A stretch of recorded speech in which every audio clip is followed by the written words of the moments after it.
Welcome back to another episode of Breakdown. My name is Ivani. Today's episode we're going to be talking about something a little bit more serious. Mental health. Suicide. January 19th, 2022.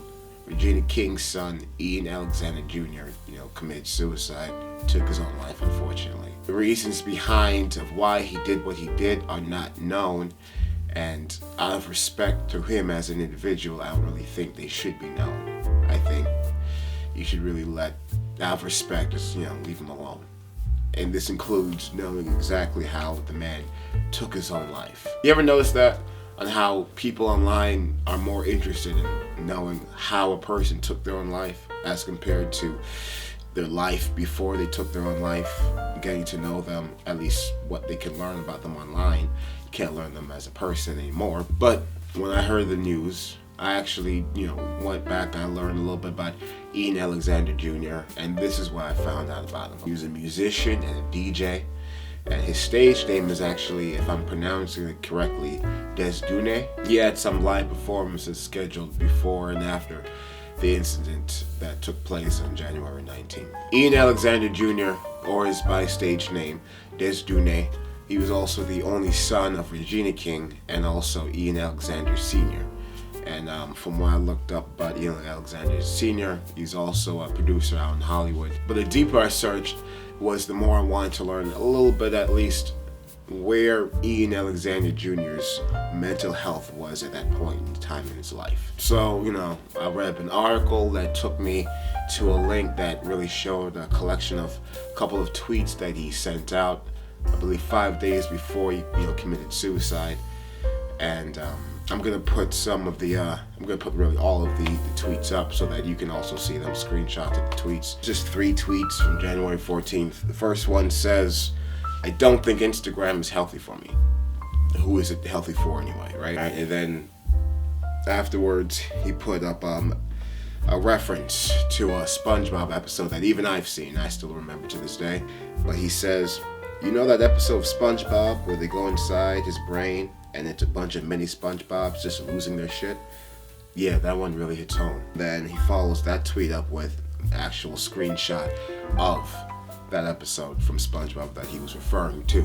It really seemed like he really screamed out for help. But I also believe that Ian Alexander Jr. is a representation of the pressure that so many other black men in today's age can be going through in silence. Let's keep it a buck. Black men, we don't really talk about our problems. And if we ever do talk about problems, usually a lot of the times I feel like we kind of joke about it. Make some jokes about it, because it's a lot of times truth comes from jokes. So when you hear your brother talking, not actually your brother, but if you hear another black man complain about his problems and he's doing it in a joking manner, actually pay attention to it, because he could be dead serious. I don't really believe that a lot of people want to acknowledge and pay attention to the black struggles of the black man. It's only kind of just now recently that we're seeing the more softer sides of what a black man can be. And in my opinion, I feel like at times it's a little bit too far towards homosexuality as far as showing the sensitivity of a black man. But I understand where the direction is going to. They're trying to soften the image of a black man. And when I read about, Ian Alexander Jr.'s case, obviously I had to think about my own case, my own mental health. Am I quote unquote sane? Am I making the right decisions for my mental health on a day-to-day basis? Am I talking about my problems? I can tell you that right now. As a black man, I don't really talk about my problems a lot. I don't. And I know that that's common within my own community, that black men, we don't really talk about our problems a lot. And as I mentioned before, when we do, we're joking about it. Statistics I know are high, very high. I can't quote you an exact number right now, but I can guarantee you there's black men. I think there's more black men committing suicide right now, currently, more than any other time in history in the past. But why is that? Why is that? Why are black men killing themselves? Why are black men have to pretend like we don't need help when we do need help? You can only be so strong for so long. At a certain point, the wall will crumble. And when the wall crumbles, nobody wants to be around to help rebuild it back up. And when the wall itself doesn't want to be rebuilt, it stays and rumbles. And from the rumbles, who knows? I mean, you have a lot of black men taking up to violence on the street to help maybe alleviate some of their own mental health issues. You have a lot of other black men going out, harming themselves, harming others, trying to portray a life that they know is not theirs on social media or through their music. We as people, as American people, need to stop looking to the big pharma companies. We need to stop looking for them as they're giving out solutions. They're not. Big pharmaceutical companies are not out to help solve your problems. They market that. They market out that, yes, you take my pill, you take my product, and your anxiety will disappear. Your depression will disappear. You will be happy. But you take these pills, they get you hooked on it, and then you need to spend more money on it, whether it's your own pocket or whether it's insurance, and it makes their pockets fatter. Do you really think that companies like big pharmaceutical companies, like the company who created OxyContin, do you really think they cared about their customers, their consumers? No, they don't. I'm not saying that I'm not saying that Ian Alexander Jr. was on pharmaceuticals. I don't know him. I don't know, and that's not my business. But I'm just saying that there has to be a better solution than looking at a company.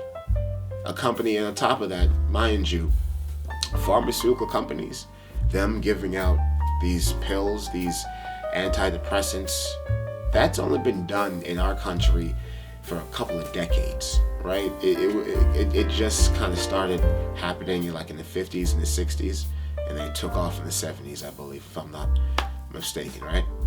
So it's fairly new. We are in 2022. Still fairly new that we are taking pills and making these companies rich. There has to be better ways of us looking to solve our mental health issues. For me personally, I know that when I'm stressed, either I'll roll up a joint or I'll go out for a walk.